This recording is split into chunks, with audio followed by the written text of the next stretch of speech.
Bom, essa é uma série sobre fé e trabalho e esse é o segundo vídeo. Nós estamos falando nesse segundo vídeo sobre o trabalho da perspectiva da queda. Para isso eu queria basear a nossa reflexão em Gênesis capítulo 11, no famoso texto da Torre de Babel. Quando a gente olha para aquele texto, a gente aprende algumas lições importantes. A primeira delas é como o trabalho pode facilmente se tornar o ídolo do nosso coração e como isso conduz o nosso coração em queda para o desastre. Quando a gente olha para aquele texto, a gente vai ver que os homens se reuniram, eles se juntaram e disseram: olha, vamos construir uma grande torre para que o nosso nome seja célebre em todo o mundo. Eles queriam então mostrar o mérito do seu trabalho, a sua capacidade de construir, mostrar que eles eram melhores do que os outros e mais, eles queriam construir até o céu.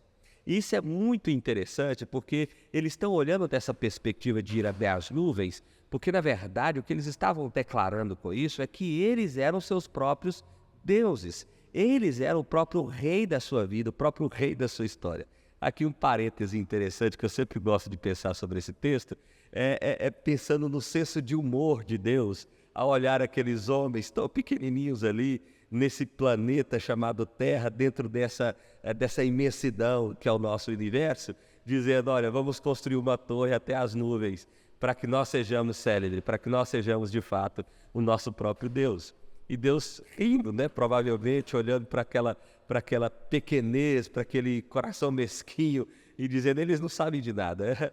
Se eles chegassem às nuvens, o que não era possível naquele tempo, ainda assim eles não chegariam ao reino eterno de Deus, ao reino da criação de Deus, porque eles eram extremamente pequenos. Mas o trabalho gera esse tipo de ilusão na nossa vida.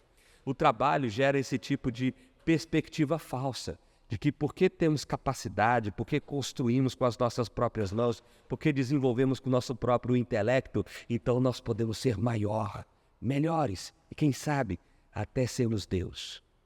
Bom, quando nós olhamos para esse texto, então, a gente vê que o trabalho pode se tornar busca por realização. E quando isso acontece, meu irmão, você está vivendo a perspectiva do trabalho a partir da queda, a partir do pecado.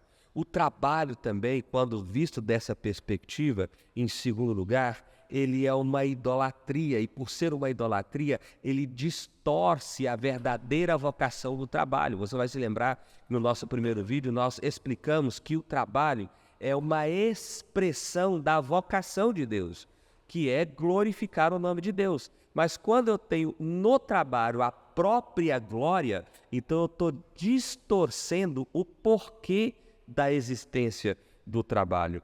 E por fim, claro, o trabalho como consequência do nosso coração idólatra.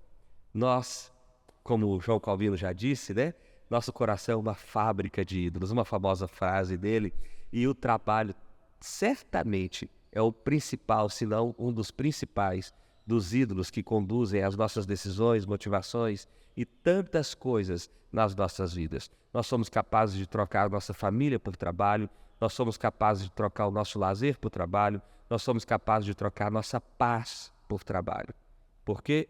Porque assim como o povo da Torre de Babel, nós estamos dizendo: eu preciso construir para que o meu nome seja célebre. E quais as consequências de você ter o trabalho como ídolo do seu coração? Você vai se deparar com esgotamento, é o que acontece aqui na descrição desse texto. Você vai se deparar com relacionamentos frágeis. Você vai se deparar com frustração. Você vai se deparar com a perda do alvo do que realmente importa. E o pior de tudo, você vai se deparar com a disciplina de Deus. Deus vem sobre aquele povo, confunde as suas línguas e mostra a pequenez, a incapacidade. Sabe, mais uma vez eu gosto de olhar para esse texto com muito senso de humor. Deus confundindo ali a língua. Deus podia ter matado todo mundo, Deus podia ter destruído a torre, Deus podia ter feito um furacão, Deus podia ter feito tantas coisas. Mas parece que ele escolheu um caminho de humor. Quando ele confunde as línguas, apenas um detalhe, apenas uma coisinha. Ele mostra: olha, homem, perceba como você é pequeno. Perceba como não é o seu trabalho que te dá identidade. Não é o seu trabalho que te dá valor. Você tem valor em mim, vivendo para a minha glória, exercendo o trabalho como vocação pela qual eu te dei. Isso é maravilhoso, meu irmão, porque isso mostra a graça de Deus, isso mostra a bondade de Deus, isso mostra o cuidado de Deus. Deus está alertando aquele povo e dando a oportunidade deles repensarem o trabalho, não como fim, mas como meio. Não como ídolo, mas como forma de expressar a glória de Deus. E eu queria que você fizesse isso nessa hora. Reflita sobre isso. O seu trabalho não pode ser o seu ídolo. Deus é o único que deve ser adorado no seu coração. Deus te abençoe.